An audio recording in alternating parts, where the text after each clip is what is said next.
Olá, bom dia. 24 de dezembro, véspera de Natal, véspera em que celebramos o nascimento do nosso Senhor e Salvador Jesus, a pessoa mais importante da história, porque ele dividiu a história, não só da humanidade, mas pode dividir a história de vida de uma pessoa. E nós vamos começar dizendo assim, que neste momento vamos meditar um pouco sobre os eventos e algumas pessoas dessa data, quando ela aconteceu há uns 2000 e tantos anos atrás, que os dias que estamos vivendo já não é de agora, é de há vários anos atrás. Essa data tornou-se ultrapassou o limite de ser um evento apenas de cunho de fé, religioso, mas tornou-se um tempo, um tempo, né, estritamente comercial na maioria dos lugares e para a maioria das pessoas. Mas Deus, ele faz com que de tempos em tempos as pessoas acordem para a realidade. E quando nós vemos o Natal, vemos assim, e algumas pessoas se preocupam com o dia. Deus nunca se preocupou com o dia de festas. Tanto que quando lemos o profeta Isaías no capítulo 1, Deus fala que abomina dias de festas por causa da maldade do coração dos homens, das pessoas que vão ao seu altar cheio de pecados, de erros, e oferecem sacrifícios imperfeitos. O apóstolo Paulo também, quando fala aos Colossenses, fala de pessoas que querem ter uma vida piedosa, e para essa vida piedosa são cheias de não me toques, não faça isso, não faça aquilo. E o apóstolo fala assim, olha, isso não tem nenhum valor na vida espiritual, é só para ter aparência de humildade. O que acontece? Nós vamos vendo que discussões acerca do dia do nascimento de Jesus. Olha só, historicamente, já tentaram destruir a Bíblia, não conseguiram. Já tentaram retirar Jesus da história como se ele não existisse, não conseguiram. Agora, assim, para não dizer que já tentaram tirar o evento da criação de Deus, né? Da manifestação de Deus pela criação. Também não conseguiram, não encontram respostas para tudo isso que vemos e não vemos à nossa volta.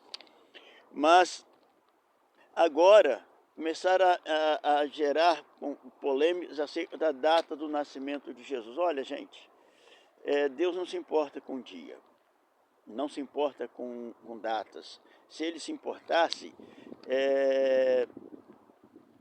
teríamos registros de quando se deu a criação, vários eventos.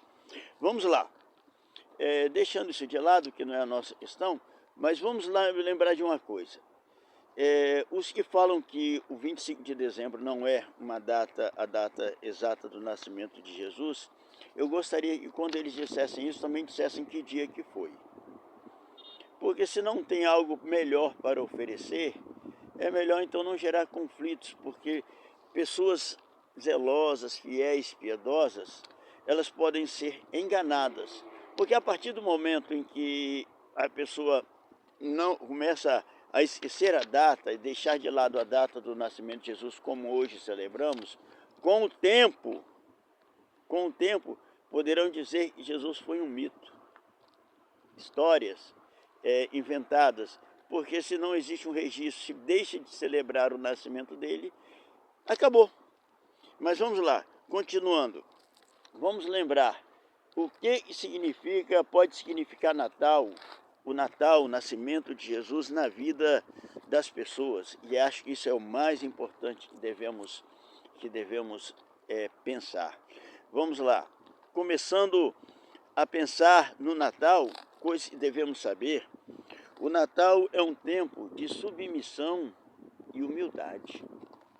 Foi exemplo de pessoas no Natal, o principal deles foi Jesus. Submissão e humildade. Ele falou assim em Mateus, de que ele veio para dar sua vida em resgate de muitos. Quando na discussão, já próximo à sua morte, ao seu sacrifício, quando ele conversava com Pilatos, ele diz assim: eu vim para dar testemunho da verdade. Então nós não podemos separar o nascimento de Jesus do restante da sua vida, porque ele veio com um propósito. Ele veio com um objetivo definido. Vamos dizer assim, que sobre a manjedoura havia a sombra de uma cruz. Havia uma sombra que iria caminhar sobre Jesus durante toda a sua vida, toda a sua jornada. Porque a caminhada de Jesus desde o seu nascimento era para a cruz. Não houve um outro propósito, não houve outro objetivo. Por isso que podemos dizer que é submissão e humildade. Jesus se submeteu, ou seja, ficou abaixo da missão que lhe foi proposta. Em Apocalipse 13 diz assim, que o Cordeiro foi sacrificado desde a fundação do mundo. O apóstolo Pedro, em sua primeira carta, diz que o Cordeiro imolado desde a fundação do mundo. Ora, gente, o Cordeiro, Jesus se submeteu, ele aceitou sua missão, ele sabia tanto que iria sofrer, o tanto que iria padecer, mas ele não abriu mão de cumprir a sua missão até o fim. E em João ele diz, acerca dos seus apóstolos, João diz que Jesus amou os seus discípulos até o fim. Tempo de submissão e humildade. O apóstolo Paulo, em Colossenses, diz que ele não teve por usurpação ser igual a Deus, mas abriu mão da sua divindade. Ele abriu mão de do seu poder, da glória que ele tinha na eternidade, para vir como homem, viver como homem, morrer como homem, para que pudesse ser o sacrifício perfeito para oferecer à humanidade a oportunidade de salvação eterna, livramento eterno da condenação do pecado. Vamos lá. Humildade também de Maria. Olha só, gente. Deus mandou um dos seus mais nobres mensageiros para falar com ela. Uma jovem judia, tendo as suas tarefas do dia a dia a realizar, o arcanjo chegou para ela e disse: olha, salve, agraciada do Senhor, o Senhor é contigo. E falou para ela que ela iria ser a mãe, daquele que seria o Salvador do mundo. Está lá em Lucas, capítulo 1, a partir do versículo de número 26. E ela falou assim: mas como vai ser se eu não conheço, eu ainda não sou casada, não tive nenhum contato com... Como é que eu vou ficar grávida? Como é que eu vou ter filhos? Aí o anjo disse: olha, o Espírito do Senhor vai vir sobre você. E ela disse com toda humildade, uma pessoa que recebe uma mensagem de Deus, reconhece a mensagem de Deus, ela diz: eis aqui a serva, a escrava do Senhor, faça-se em mim segundo a sua vontade. Olha, ela se submeteu a uma situação que seria constrangedora. E ela provavelmente buscou ao seu futuro esposo, com quem ela já estava prometida, a José, e falou com ele da visita que ela recebeu, do que lhe foi dito, e José não acreditou. E intentou sair, deixar tudo e até assumir uma responsabilidade como se fosse culpado e ser punido pela gravidez dela. Mas aí, humildade de José, submissão de José. Mais uma vez, o anjo foi procurá-lo, conversou com ele e disse: olha, quem vai nascer de Maria é um escolhido de Deus. E você vai dar o nome dele, e ele terá o nome de Jesus, que em hebraico significa o Salvador. Olha, então José submeteu-se, pegou Maria e começou a conviver com ela como seu marido. Olha a submissão e obediência desse casal quando ouviram de Deus, reconheceram de Deus a mensagem. Ora, submissão e humildade em Jesus, submissão e humildade em Maria e em José, mas também uma pessoa que às vezes não contamos, Isabel. Olha, Isabel, ela era esposa de um levita. E Maria, quando confirmou a sua gravidez, foi lá na casa de Isabel falar com ela. E quando ela chegou lá, Isabel não ficou chateada, não ficou aborrecida. Vamos lá, ela era esposa de um levita. Ela poderia dizer assim: olha, eu estou aqui há mais tempo, meu esposo é levita, seu marido é só um carpinteiro. Eu que deveria ser a pessoa que deveria nascer o Salvador, pois eu tenho uma vida já de serviço a Deus prestado há mais tempo que você ali com meu marido. Não, o Espírito Santo moveu-se dentro dela. João Batista estava já no seu ventre, ficou feliz, manifestou felicidade. E olha, ela ficou feliz de saber que a sua prima estava grávida do Salvador. E ela disse: olha, quem sou eu que a mãe do meu Senhor venha me visitar? Olha a alegria, somente uma pessoa que tem em si o Espírito de Deus vai se alegrar pelas conquistas e vitórias de uma outra pessoa que tenha em si uma tarefa concedida por Deus e seja grandiosa.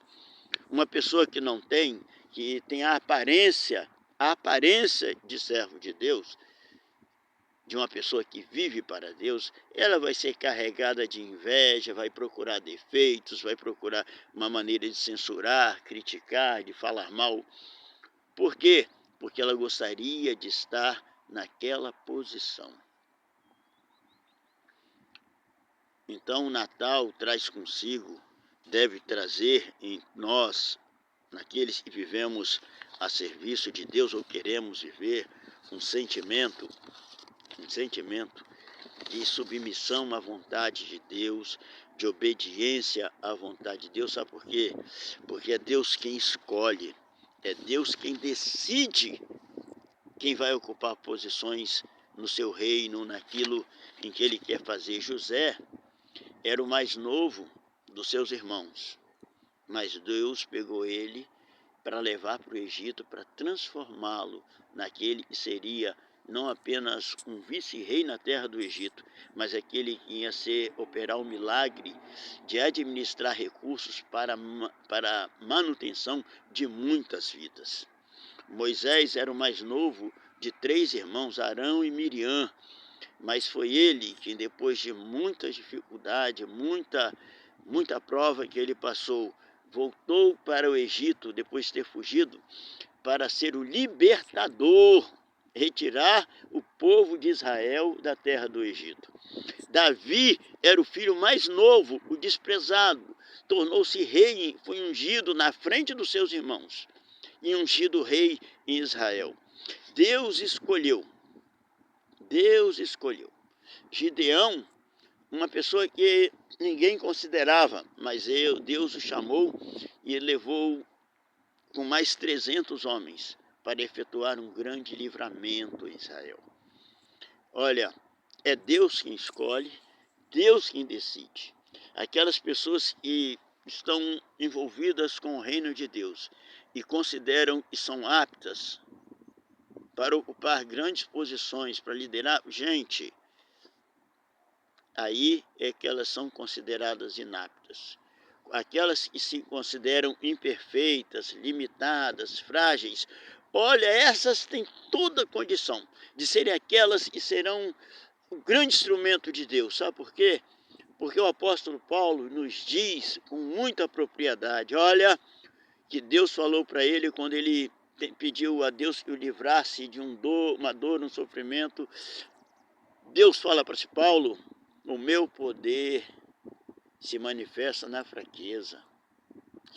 Quando aqueles se consideram fracos, limitados, incapazes, o poder de Deus se manifesta, se aperfeiçoa nelas. Então, uma coisa que nós podemos saber sobre o Natal, podemos ver o Natal, o nascimento de Jesus. Natal é tempo de submissão à missão, à tarefa de Deus. Humildade para reconhecer a limitação, a fragilidade que temos e de que tudo que podemos ser ou ter vem por graça, por misericórdia de Deus. Natal é tempo disso.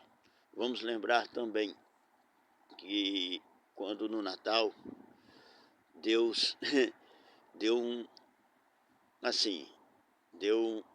de surpresa a um grupo de pastores que estavam à noite no seu trabalho, cuidando do seu rebanho, a oportunidade de ver, não apenas de receber uma mensagem de anjos, ver o coro celestial cantando, mas de ver aquele que seria o Salvador do mundo.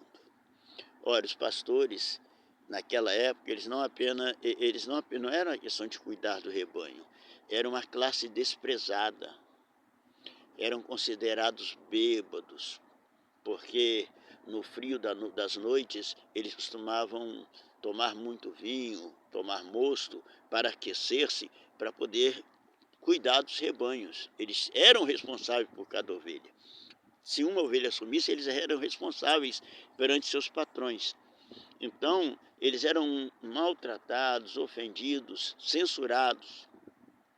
Mas Deus deu a eles o privilégio de ver em primeira mão, não apenas receber a notícia, mas ver o Salvador. E vamos lembrar, apenas para constar, pastores não são aqueles que pregam na igreja. Não deveria ser a principal tarefa, a missão do pastor, não é pregar na igreja, nem administrar os recursos da igreja.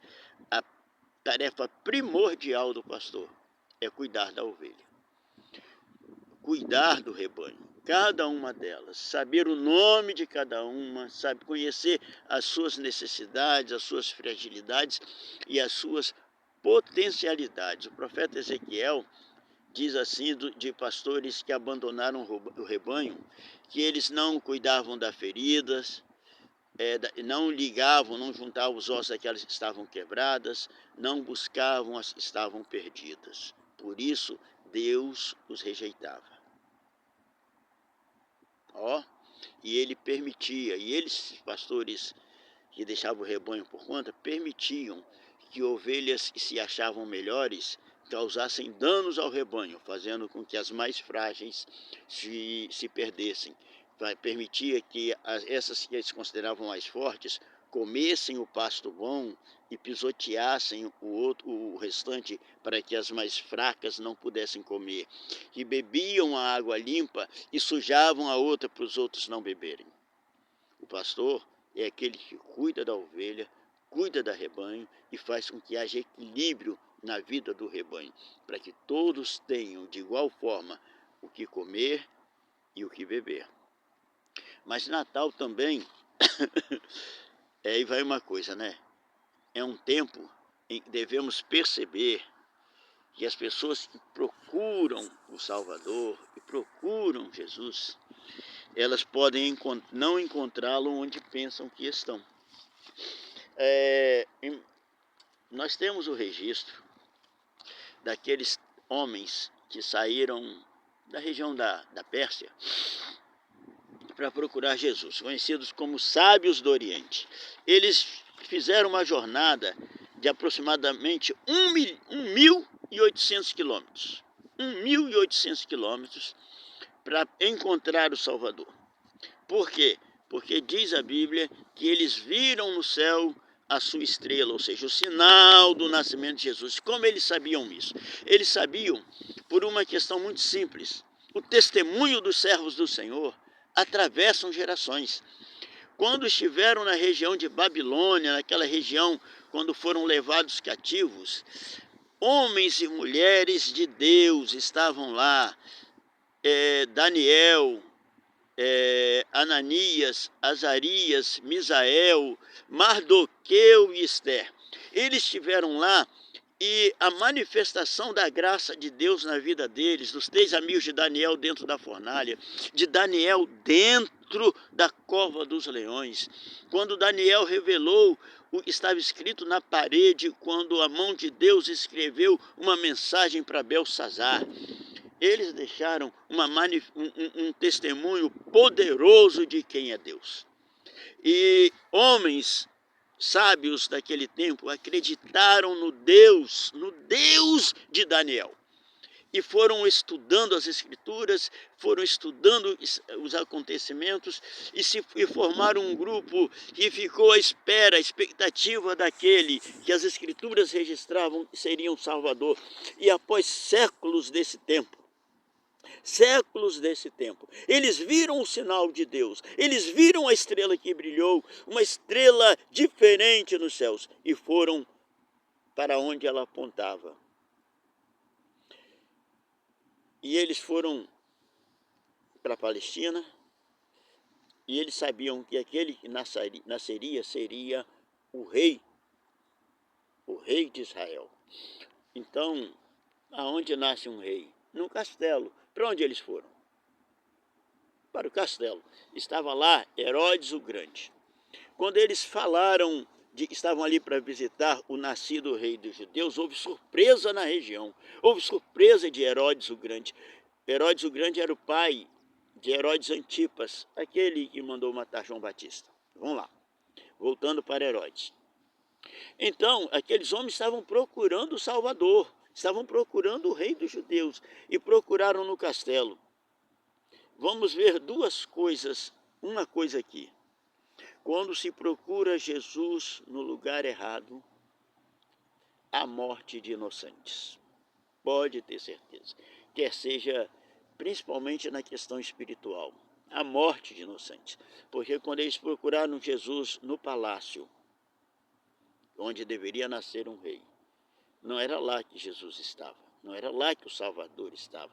Não era lá que o futuro rei estava. Então, Herodes o Grande, que se achava o rei dos judeus, mandou matar todas as crianças nascidas no período de 2 anos para baixo, que era o tempo em que os homens viram a estrela. Então houve mortes terríveis na região de Jerusalém. Crianças eram arrastadas, tiradas de dentro das suas casas, dos braços das suas mães e seus pais, e eram mortas nas ruas e dentro de casa. Não houve chance, não houve oportunidade. Quando Jesus é procurado no lugar errado, mortes são certas. O que queremos dizer com isso? As pessoas não encontram Jesus quando vão à igreja. Não encontram? Não encontram. Porque Jesus é encontrado pelas pessoas, ou Jesus chama as pessoas antes. As pessoas quando vão à igreja, quando procuram um templo, procuram um lugar de culto, é porque elas se sentiram tocadas pelo Espírito, sentiram a necessidade de uma busca de Deus, quer seja por uma necessidade pessoal ou por uma necessidade espiritual, mas elas sentiram que precisam de Deus de alguma maneira. Então, o lugar onde nós encontramos, o lugar onde a pessoa encontra Jesus primeiro, é no seu dia a dia, é na vida cotidiana, é quando ela está no trabalho, quando está nos afazeres domésticos, quando está no momento de lazer, quando está passando por circunstâncias, situações, seja feliz ou triste. Felizes quando sentem a necessidade de expressar sua gratidão por tudo que tem. Tristes porque sentem a necessidade de apresentar a Deus a sua fragilidade e precisam de alguma coisa e só pode provir da mão de Deus. Então elas buscam Deus. Então elas procuram um lugar de culto. Tem aqueles que dizem que o lugar de culto deve ser, porque era o modelo bíblico, dentro dos lares, nas casas, igreja nas casas, porque assim Paulo fala da igreja em Roma, da igreja em lugar, porque eram igrejas em casas, não eram igrejas com templos. Gente, em cada época, situações culturais mudam. naqueles dias a igreja estava em formação e os lugares onde as pessoas se encontravam para se reunir era em casa. Agora, não, mas é um modelo bíblico. Gente, dê uma olhada, só dá uma lida nas cartas que Paulo escreveu às igrejas e vão ver, se elas fossem igrejas em casas, eram tão cheias de problemas e pecados, iguais são hoje, iguais são as igrejas, as denominações de hoje.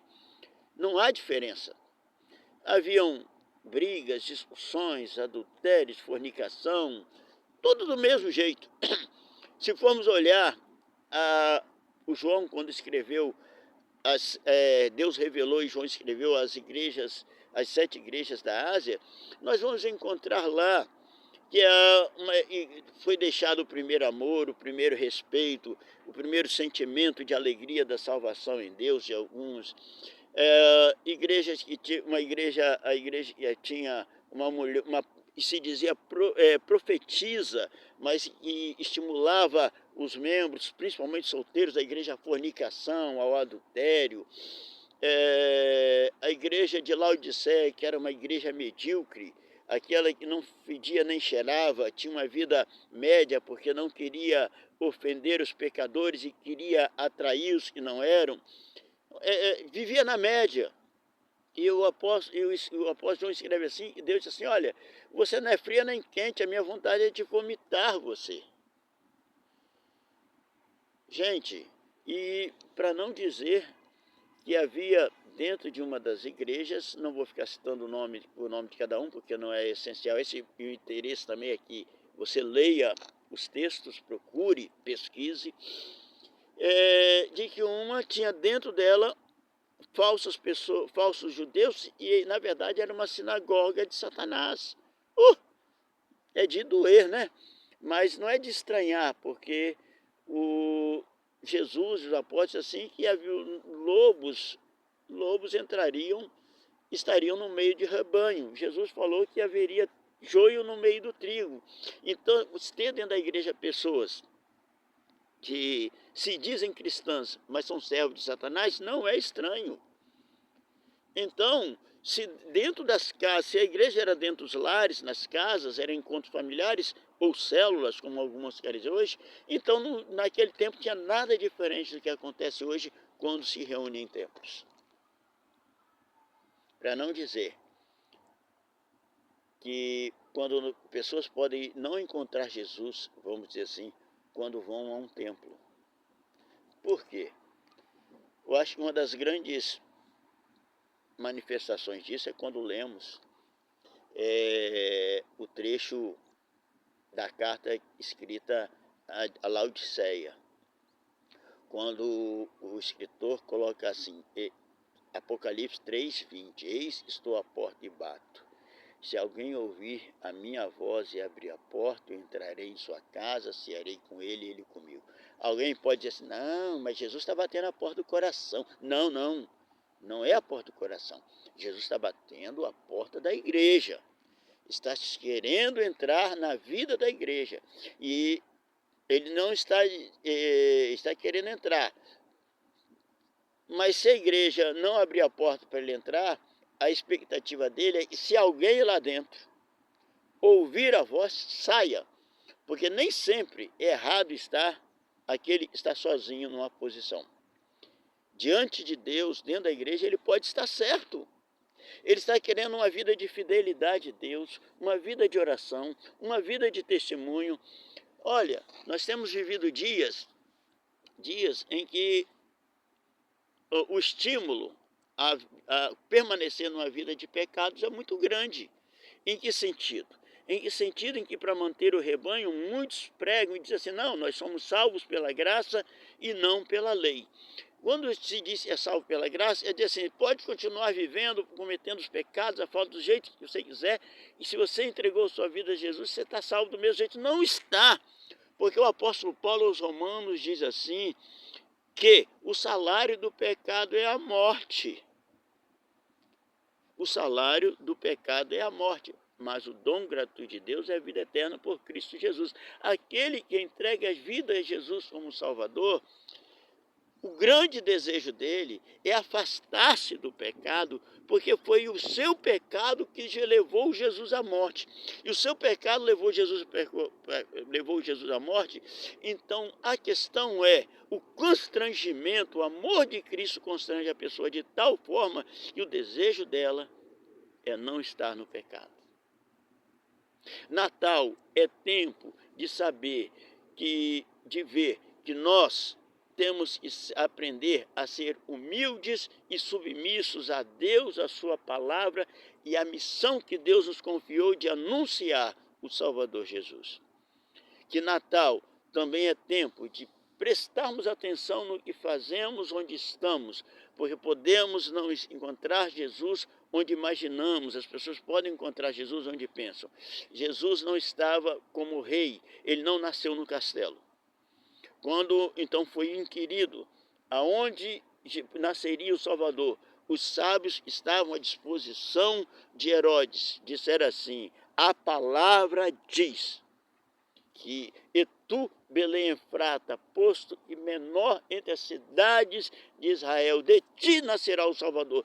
Então, quer saber onde encontrar Jesus, é onde você vai encontrar na palavra, pela palavra.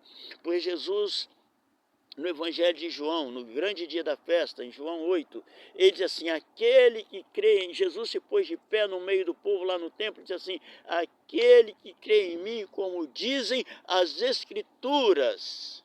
É como diz as Escrituras e não como vão as nossas mentalidades, como achamos que deva ser. Ah, Deus me ama, então ele vai me aceitar. Sim, Deus te ama, mas o amor dele vai fazer com que ele seja justo com você. Justo de tal forma com você, comigo, com qualquer pessoa, que se procuramos viver uma vida de obediência, submissão e crendo em Jesus como Salvador, ele vai ser justo em nos conceder a graça da salvação. Mas vai ser justo também, e se dissermos que queremos Jesus, mas estamos para viver uma vida de pecado, ele vai ser justo em não registrar o nosso nome no livro da vida. Natal é tempo de saber que devemos ser submissos e obedientes a Deus e a sua palavra, para assim alcançarmos a salvação eterna por meio de Jesus, porque não há nenhum outro nome dado entre os homens pelo quais possamos ser salvos, a não ser de Jesus Cristo, homem.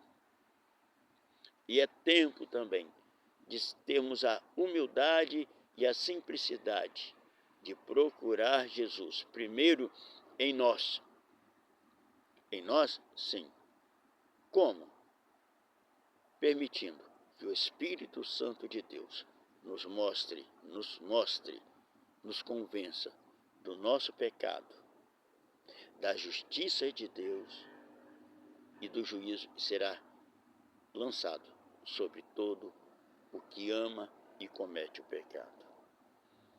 Tempo de Natal, coisas que eu e você precisamos estar atentos, precisamos saber, para que o Natal não seja apenas um dia de festa, de dar presentes, de comer e beber.